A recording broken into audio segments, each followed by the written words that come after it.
अच्छा, ब्यूरोक्रेसी जो होता है, ब्यूरोक्रेसी को हम लोग कहते हैं ब्यूरोक्रेट्स, ब्यूरोक्रेसी एंड ब्यूरोक्रेट। ठीक है, ब्यूरोक्रेट्स वो लोग होते हैं जो डेस्क ऑफिशियल्स होते हैं। ठीक है, डेस्क ऑफिशियल्स का मतलब क्या होता है? जिनका डेस्क का काम होता है। ऑफिशियल्स, ऑफिसर्स को ऑफिशियल बोला जाता है। ठीक है, अब जैसे आप लोग जब सीएसएस कर लोगे तो सीएसएस करने के बाद आप लोग ब्यूरोक्रेट्स कहलाओगे।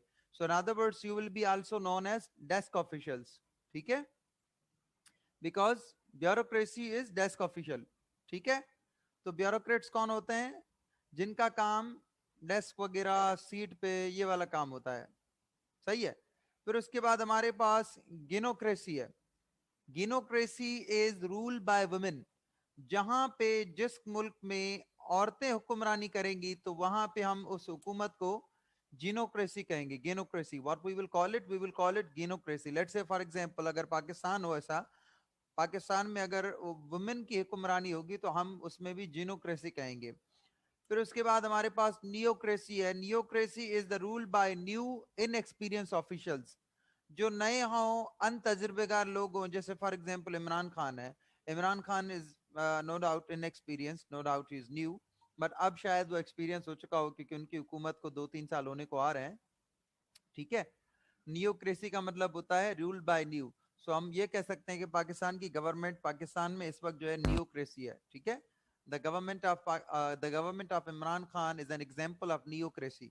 ये अच्छा सेंटेंस बन सकता है। ठीक है, कि इमरान खान की हुकूमत नियोक्रेसी का बहुत अच्छा मिसाल है। Theocracy is a rule by church authorities.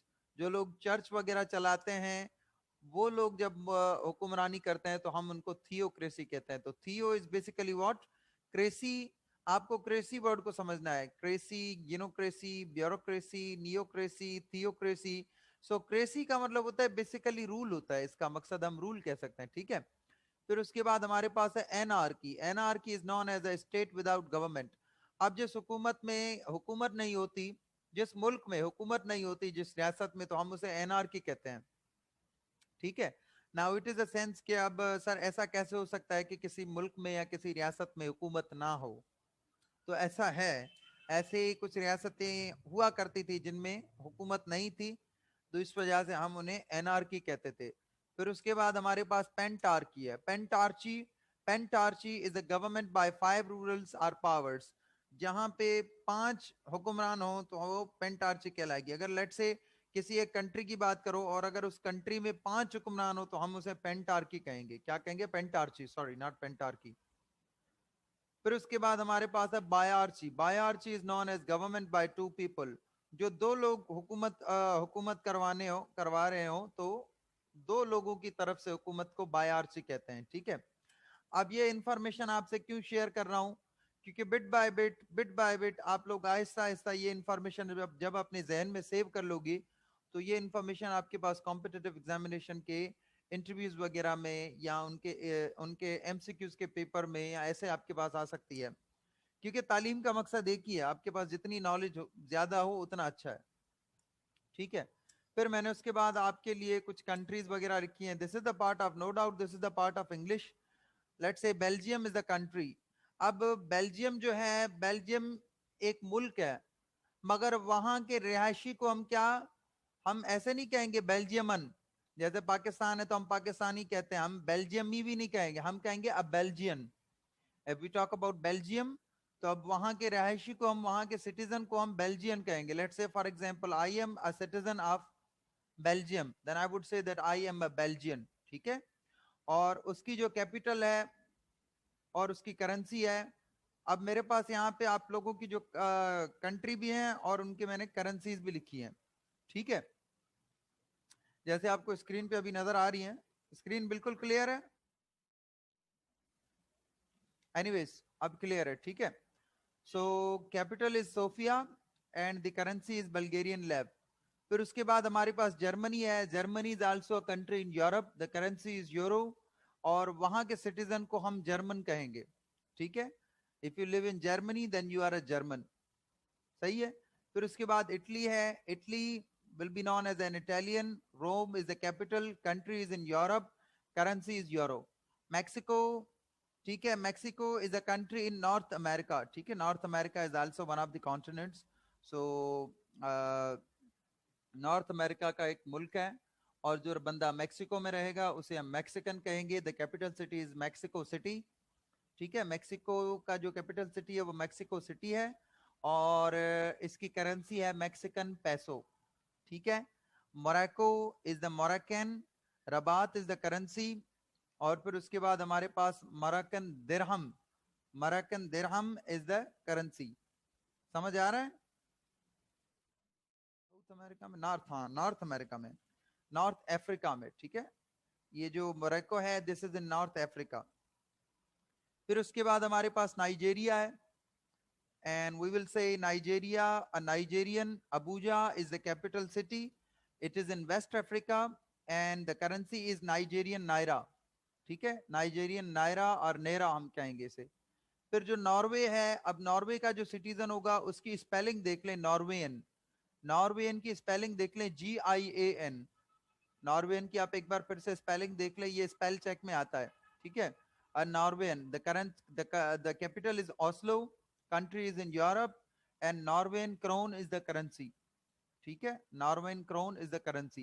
दोबारा बता रहा हूं, बल्गेरिया का जो कैपिटल है सोफिया, सही है, दोबारा नोट कर लें, कोई आगे पीछे नहीं हुए, बिल्कुल सब सही है। Lebanon is the Lebanese, Beirut it is in middle east, Lebanese pound. समझ आ रहा है सबको, या मैं वन बाय वन एक्सप्लेन करूं या इट इज क्लियर? फिर जो बंदा स्विट्जरलैंड में रहेगा, हम उसे स्विट्जरलैंड ही नहीं कहेंगे, स्विट्जरलैंडियन नहीं कहेंगे, हम उसे अस्विस कहेंगे। क्या कहेंगे? A Swiss. And the capital is Bern, it is in Europe, and the currency is Swiss franc, ठीक है। The currency is Swiss franc. अच्छा, यूरोप में जो है ना कुछ ऐसे ऐसे करेंसीज हैं, कंट्रीज है जहां पे फ्रैंक यूज होता है, franc is used as a currency. जैसे CFP फ्रैंक हम पढ़ेंगे, फ्रांस हो गया, न्यू कैलेडोनिया हो गया। फिर उसके बाद हमारे पास है Britain, Britain is in other words can be known as United Kingdom. तो फिर जो बंदा ब्रिटेन या यूनाइटेड किंगडम में रहेगा तो हम उसे ब्रिटिशर कहेंगे या ब्रिटेन कहेंगे। London is a capital.